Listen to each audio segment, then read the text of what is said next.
Good morning, OHS. So we made it to the provincial finals and we're playing St. Max. Games in St. John, Saturday at 1 o'clock. So everyone better be out there to support your Blues, because St. Max will have a big crowd and we want to double it. Hello, Oromocto High School. Saturday, our football team goes for their first ever NBA championship, and you can be part of it. Yes, you can be part of it. At 10:30, the bus will be leaving here from Oromocto High School, and for $5 you can get on the bus, go to the game. $3 you get into the game. That means for $8, there's some numbers here, some of these make $8, you're part of the next NBA championship here at Oromocto High School.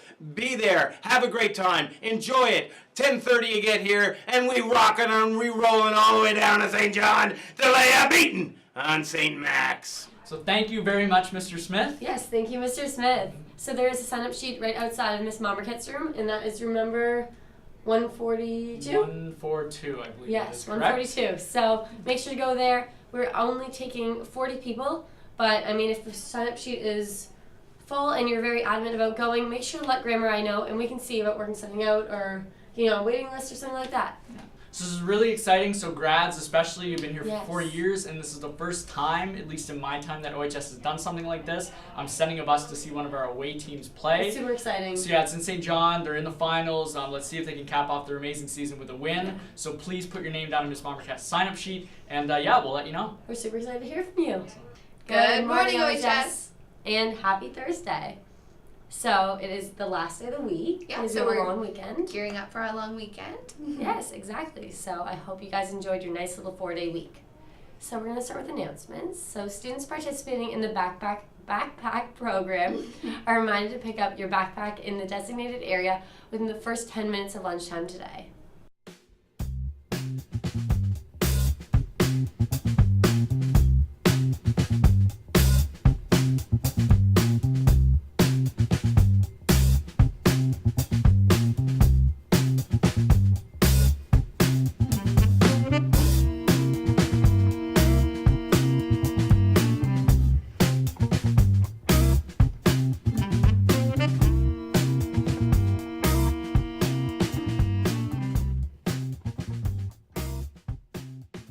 So Memorial University, located in St. John's, Newfoundland, is sending a representative to OHS next Tuesday, so that's November 15th. Awesome. And Memorial offers a great number of programs, but charges by far the lowest tuition in the entire country. So that sounds really great. This presentation will be held during period 5 and space is really limited. So grade 12 or grade 11 students wishing to attend can go get their permission slips from Mr. Nason and guidance. So the ASL, and that's the American Sign Language Club, will be having their first meeting this Thursday, November 10th, in Miss Hoyt's room. So that's room 274. Yeah, and that's today. So everyone is welcome and come learn a new language. My name is Lord Tudhope, and I served in the Second World War with the 1st Canadian Parachute Battalion, which was attached to the 6th Airborne Division in Britain. I joined the forces in January of 1944 at the Horse Palace in Toronto. It just seemed to be the right thing. Your patriotic duty, as they called it. And I volunteered for the paratroops and took my jump training in Shiloh, Manitoba. From there we went to Halifax. I got on a boat, spent a couple of months in England getting ready to go over the Rhine. That was one of the biggest events of the Second World War, I guess, and it was the final push towards the end. Always nerve-wracking, and but we were ready to jump. We jumped in training quite a bit, so it kind of came naturally. But anytime you go into a battle like that, I'm sure everybody's got butterflies in their stomach. We each had a rifle. It was daylight. We dropped at about 600 feet, so you weren't long in the air, but there was a lot of firing from below. And as it happened, because of that firing, I got a little off my target and missed my drop zone. I landed in a farmer's back field on a clothesline, which was nerve-wracking a bit. By the time I got untangled on the clothesline and got my chute released, I headed for the drop area, which I made. And we went from there. Here stands Nazi-dominated Europe at the start of 1944. But in this 1 year, the Red Army in the east, the Allies in the south and west have marched from Cassino to Faenza, from Kiev and Leningrad to Budapest and Warsaw, from Cherbourg to the Rhine. There was a lot of heavy fire guns, big guns. They're 88s or whatever they call them. Machine guns, rifles, of course.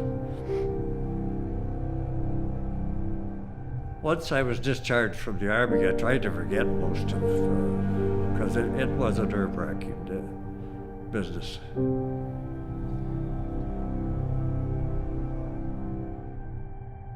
Remembrance Day is important not only for us, but for the younger generation, I believe, to let them know some of the things that happened, or try and remember the things that happened during the wars. Very important for them, and of course, very important for us too, because we don't really want to remember, but we have to remember those people that gave up their lives so that we're a free country. And it means a lot. It should mean a lot to everybody.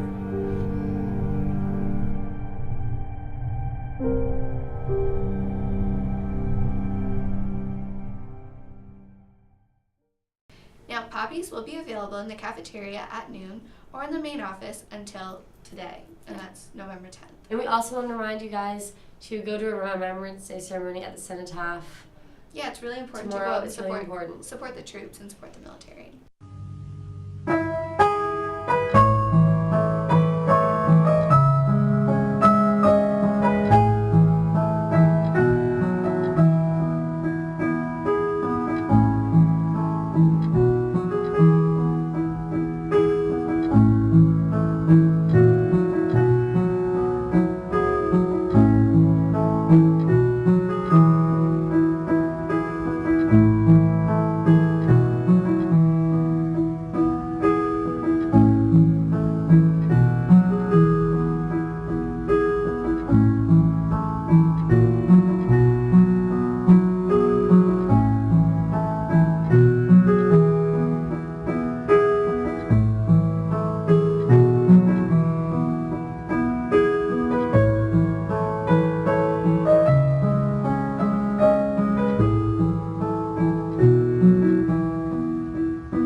So any students who are planning to attend the National GSA Conference in Ontario this year need to have their permission forms into Ms. Costello by Monday. So don't forget. Yeah, so just remember that over the long weekend.